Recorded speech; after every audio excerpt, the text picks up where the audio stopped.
जय हिंद दोस्तों, JRDS के आंसर में आप सबका स्वागत है। आज का जो विषय बिंदु है भारत का संविधान। भारत का संविधान के बारे में हम लोग एक पिछली वीडियो में डिस्कशन कर चुके हैं। उसमें हम लोगों ने देखा है कि भारतीय संविधान में कितने भाग, कितने अनुच्छेद और कौन कौन सी अनुसूचियाँ और कितनी अनुसूचियाँ हैं और कौन कौन से सोर्स हैं। हम लोगों ने इस सारे बातों का एक संक्षिप्त वर्णन देख चुके हैं पिछली वीडियो में। अब हम इस वीडियो में भारतीय संविधान में कितने भाग हैं और भाग के अंतर्गत कौन कौन से अनुच्छेद आते हैं उस पर चर्चा करेंगे। आइए देखते हैं भारतीय संविधान के भाग। भाग के अंतर्गत यानी जो पहला भाग है, भाग 1 यानी पार्ट 1। आप सबको बता दें, भाग 1 से पहले भारतीय संविधान में आती है प्रस्तावना, यानी संविधान की जो प्रस्तावना है उसे कहा जाता है कि भारतीय संविधान की वह आत्मा है। यानी कि एक प्रकार से उसमें भारतीय संविधान की पूरी सार दी हुई है। यानी भारतीय जो संविधान है उसकी जो सार यानी पूरा संक्षिप्त वर्णन कर देता है संविधान की प्रस्तावना। यानी जो संविधान का जो प्रस्तावना है वो भारतीय संविधान का एक संक्षिप्त पूरा वर्णन कर देता है। इसलिए भारतीय संविधान में जो प्रस्तावना है उसे भारतीय संविधान की आत्मा कहा जाता है। आइए देखते हैं भाग 1। भाग 1 में जो है दिया हुआ है राज्य का संघ। राज्य का संघ, राज्य का संघ, राज्य का संघ। राज्य का संघ को इंग्लिश में कहते हैं union territory. Union territory, union territory, union territory. इसके अंतर्गत जो है अनुच्छेद जो दिया हुआ है भाग 1 में, अनुच्छेद को इंग्लिश में कहते हैं आर्टिकल।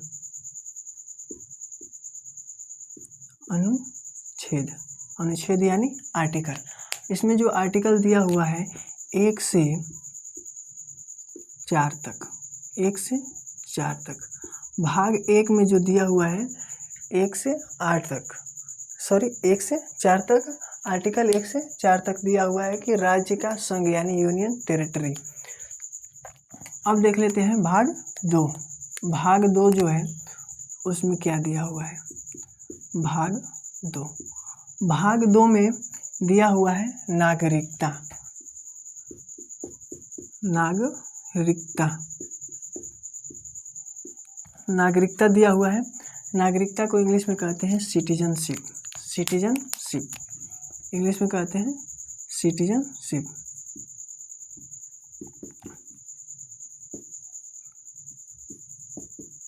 सिटीजनशिप, सिटीजनशिप यानी भारतीय संविधान में जो भाग 2 है उसमें नागरिकता में जो आर्टिकल यानी अनुच्छेद है, आर्टिकल इसमें दिया हुआ है 5 से 11।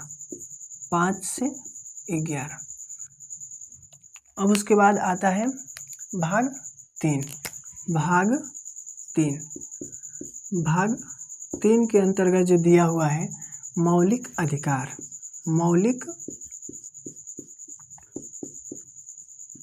अधिकार, मौलिक अधिकार, इंग्लिश में कहते हैं इसे फंडामेंटल राइट।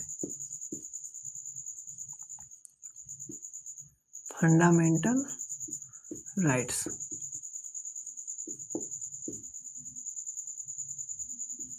फंडामेंटल राइट्स, इसके अंतर्गत जो अनुच्छेद है वह 12 से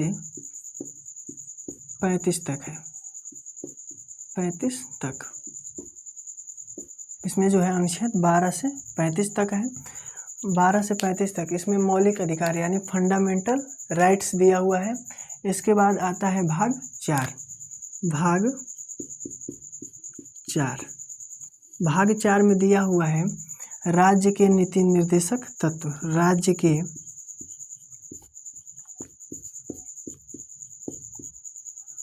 के नीति निर्देशक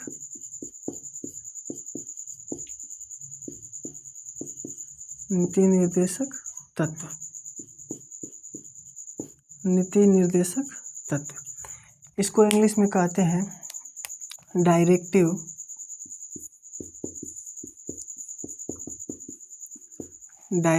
principal, directive principle of state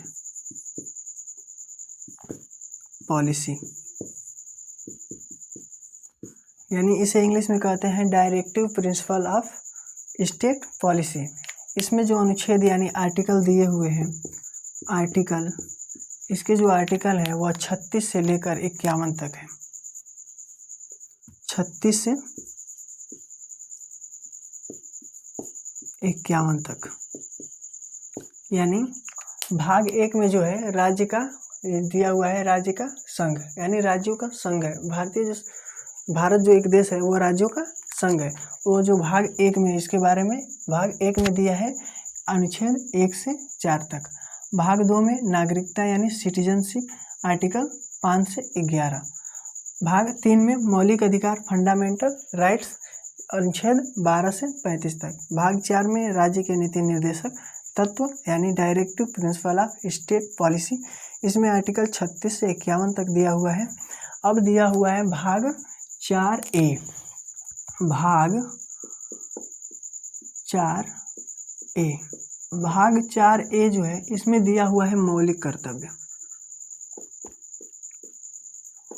मौलिक कर्तव्य, मौलिक कर्तव्य।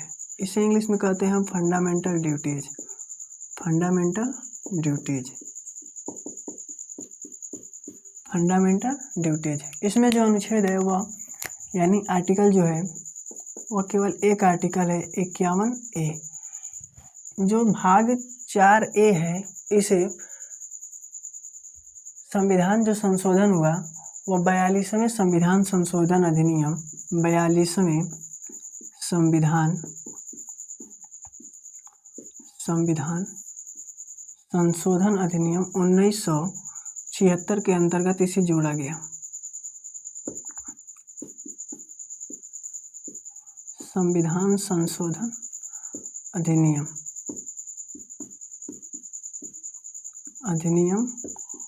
1976 के अंतर्गत भाग 4A मौलिक कर्तव्य और आर्टिकल 51A के अंतर्गत जोड़ दिया गया। अब इसके बाद आता है भाग 5। भाग 5, भाग 5 में दिया हुआ है संघ सरकार, संघ सरकार, संघ सरकार यानी यूनियन गवर्नमेंट, यूनियन गवर्नमेंट के बारे में दिया हुआ है। इसमें जो आर्टिकल है, आर्टिकल वह 1 यानी 52 से लेकर 151 तक है, 52 से 151 तक। आर्टिकल 52 से लेकर 151 तक दिया हुआ है संघ सरकार यानी सेंट्रल गवर्नमेंट के बारे में, भाग 5 में दिया हुआ है। इसके बाद आता है भाग 6। भाग 6, भाग 6 में दिया हुआ है राज्य सरकार, राज्य सरकार, राज्य सरकार,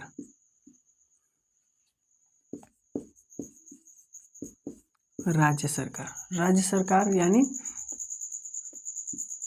स्टेट गवर्नमेंट, स्टेट्स गवर्नमेंट। इसमें स्टेट्स गवर्नमेंट यानी स्टेट यानी राज्य सरकार के बारे में दिया हुआ है। इसमें जो अनुच्छेद यानी आर्टिकल है वह 152 से लेकर 237 तक है। आर्टिकल जो दिया हुआ है 152 से 237 तक, 237 तक दिया हुआ है। अब आता है यानी इसमें जो दिया हुआ है राज्य सरकार के बारे में दिया हुआ है भाग 6 में। उसके बाद आता है भाग 7। भाग 7, भाग 7 है, इसमें अनुच्छेद केवल आर्टिकल 238 इसे समाप्त कर दिया गया है, समाप्त कर दिया गया है। भाग जो 7 है उसे 7वें संविधान संशोधन अधिनियम 1956 के अंतर्गत इसे समाप्त कर दिया गया। इसमें भाग जो 7 में जो भारत देश में जो राज्य थे वह ABCD के क्रम में थे, यानी इनके वर्गों यानी ABCD के वर्गों में बांटा गया था। उसे अनुच्छेद 238 में रखा गया था, लेकिन 7वें संविधान संशोधन अधिनियम 1956 के अंतर्गत इसे हटाकर भारत देश में 14 राज्य और 6 केंद्र शासित प्रदेशों को जोड़ दिया गया। यानी भाग जो 7 है उसे अब समाप्त कर दिया गया है। इसमें केवल एक अनुच्छेद था 238 में दिया हुआ था ABCD जो इस प्रकार से रखे गए थे राज्यों को, यानी वर्गों के क्रम में वर्ग में बांटे गए थे, उन्हें हटाकर 14 राज्य और 6 केंद्र शासित प्रदेशों के रूप में जोड़ा गया। भाग 7 को अब समाप्त कर दिया गया है। तो इस तरह से हम लोगों ने देखा 1 से 7 तक की भागों के बारे में। यानी भाग 1 में दिया हुआ है राज्य का संघ, यूनियन टेरिटरी। उसके बाद आता है अनुच्छेद, इसमें जो दिया है अनुच्छेद 1 से 4 तक दिया हुआ है। भाग 2 में नागरिकता यानी सिटीजनशिप, इसमें आर्टिकल 5 से 11 तक दिया हुआ है कि भारतीय नागरिकता कैसे प्राप्त कर सकते हैं। भाग 3 में जो है मौलिक अधिकार, यानी आपके मौलिक अधिकार कितने हैं। मौलिक अधिकार तो 6 हैं, इनके बारे में अगली वीडियो में डिस्कशन करेंगे अच्छी तरह से। आपको बता दें कि इसमें जो आर्टिकल है 12 से 35 तक है। भाग 4 जो है इसमें दिया है राज्य के नीति निर्देशक तत्व, directive principle of state policy. इसमें जो अनुच्छेद है 36 से 51 तक दिया हुआ है। भाग 4A में मौलिक कर्तव्य, फंडामेंटल ड्यूटीज, इसमें केवल आर्टिकल 51A है, यानी इसमें 42वें संविधान संशोधन अधिनियम 1976 के अंतर्गत इसे जोड़ा गया। उसके बाद आता है भाग 5 संघ सरकार, यूनियन गवर्नमेंट, और इसमें जो आर्टिकल है 52 से 151 तक।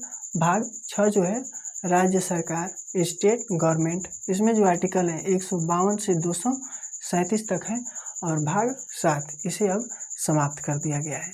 इसे किस संविधान संशोधन के तहत समाप्त किया गया, तो 7वें संविधान संशोधन अधिनियम 1956 के तहत। तो इस तरह से हम लोगों ने 1 से लेकर 7 तक भारतीय संविधान के भागों के बारे में डिस्कशन कर लिया। अब अगले वीडियो में इससे आगे वाले भागों के बारे में पढ़ेंगे। तब तक के लिए धन्यवाद। और यदि हमारे चैनल पर नए हैं तो चैनल को सब्सक्राइब करें एवं अपने दोस्तों को भी शेयर करें। धन्यवाद।